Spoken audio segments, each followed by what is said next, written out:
Tiny. Hi. Hi, Macy. So I'm 22 years old. I have lived with roommates my whole entire life.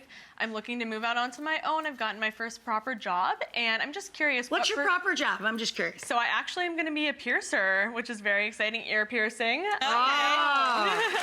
More of a laid-back gig, but essentially I'm looking to move out on my own for the first time, and I want to know what percentage of my income should go towards housing or renting. And That is such a reasonable and cool question for a young person to ask.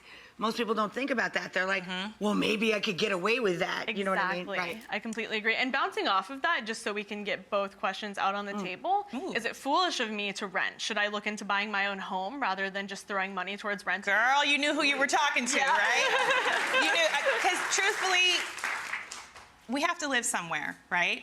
When you're paying rent, you're paying off somebody else's investment. That's right. So your goal should not to be figuring out how much rent I can pay. It's how little rent can I pay? Like, what is the least amount I can do and live comfortably? I want you to live comfortably. But I want you to think not about paying rent, but maybe get to a place where you're collecting rent. When I was your age, I was pregnant. Then 23, I had a baby and I was laid off. But by 24, I bought a house and a 4-unit in the same month.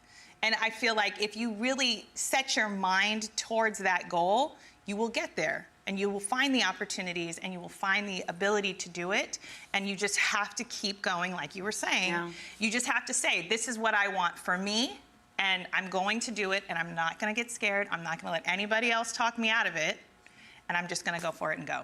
What else do you have to lose? Yes. You're 22! You have so much time. Yes! So true. Did we hit what percentage of our income should go towards living? As little as possible, but I would say no more than 30. Okay. Absolutely Gotcha. no more than 30.